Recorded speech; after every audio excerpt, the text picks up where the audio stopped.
I've always wondered, do people change, really? And what role can hiking and backpacking play in all that? Stay tuned.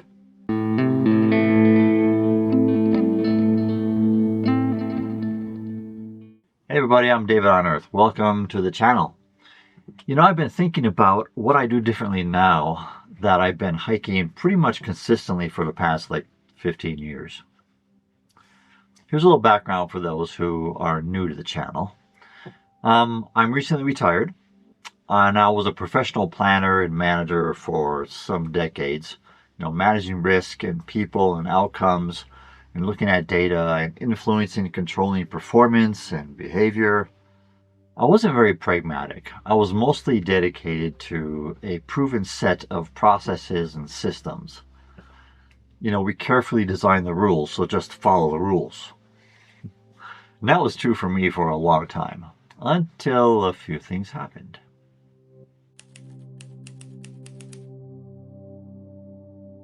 Now I'm going to skim the surface of all this, but it should give you enough to stir up maybe some thoughts of your own. Now I had open heart surgery when I was in my very early 40s. And then 14 years later, when some of the parts from the surgery were reaching their expected end, and while I still could, I went on an amazing 500-mile hike through Colorado. Now, it was a combination of those two events that had a significant impact on me, as you might imagine. Now, some might think it was the surgery that had the biggest impact on me. And for many people it does. It's a traumatic event. But for me, the surgery was more like the fuel. And what really lit the fire that caused the biggest change in me was the trail. Now, I have 5 things here today that changed in me as a result of those 2 events. Now there's more, but maybe all that for another day.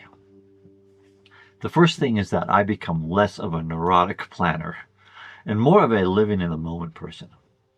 Another thing that changed is that I became more of an enjoyer of the journey and less of a destination person.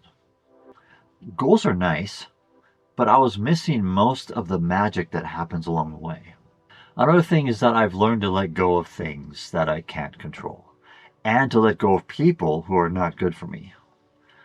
This letting go thing is huge. Now these days I'm no longer taking charge and running to the front lines to fix everything that's not right with the world. I've passed that torch. It's just no longer worth the years it's taken off my life. Kind of done with it. And I've also learned that I matter. And that I don't need to change for anyone else. I need to change for me and to stay the course that I'm on. Okay, so those are some of the things I do differently these days. What about you? Go ahead and put it down in the comments below. Let's let someone else learn from you.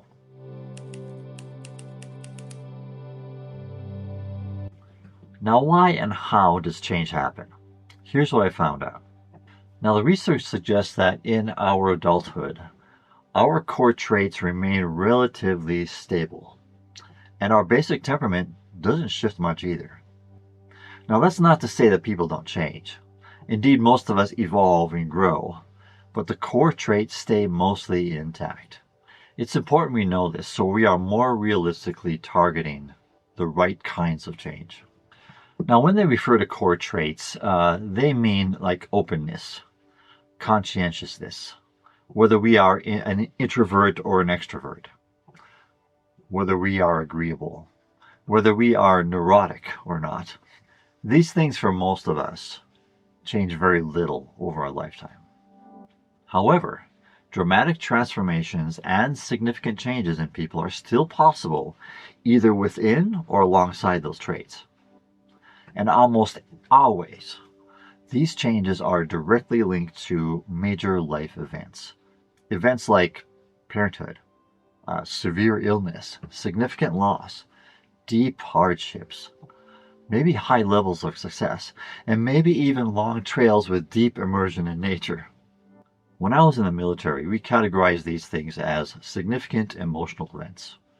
Some obvious signs of change are when we see shifts in things like attitudes, habits, hurtful behaviors like lying and cheating and controlling. When these things start happening, we know something important is going on. Some of the biggest changes can happen when a person chooses growth over comfort.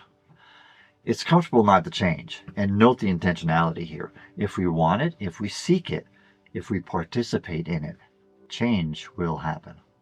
Now, being persistent is another element of long-lasting change. When we are intentional and persistent, we've loaded both barrels, so get ready for some profound transformation.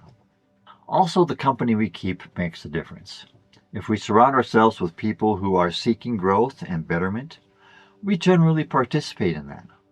Now, the opposite is true also. If we surround ourselves with toxic and stagnant people, we generally adopt those behaviors.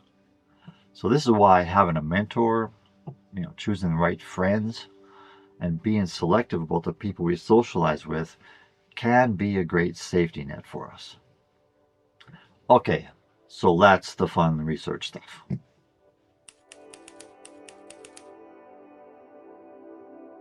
Now let's bring this back around why people change when they choose an active outdoor lifestyle. We clearly see that by making this choice, we've set the stage for success. It's intentional. It's a challenge accepted to better ourselves. It's seeking and participating in self-improvement. It's a decision for growth over comfort. It's an opportunity for self-reflection. It's becoming part of a group of people who are doing the same thing for similar reasons. So if you choose an active outdoor lifestyle, you are choosing to evolve, to grow, to improve, to change for the better, and probably in ways that will surprise and delight you, and maybe others around you. But the good news here is that you don't need to go through open heart surgery or test yourself on something as big as a 500-mile hike. But if that's what it takes, could be worth it. No. Okay, so in closing, I have a few of those research links down below. And what about you? Let's hear your story. Put them down in the comments. And now, go. Continue to live and grow and change like you want it. All right, I'll see you on the trail. Hey, this is David on Earth. Don't forget to like, subscribe, and comment down below. And go to the website for some deals on gear. All right, see you on the trail.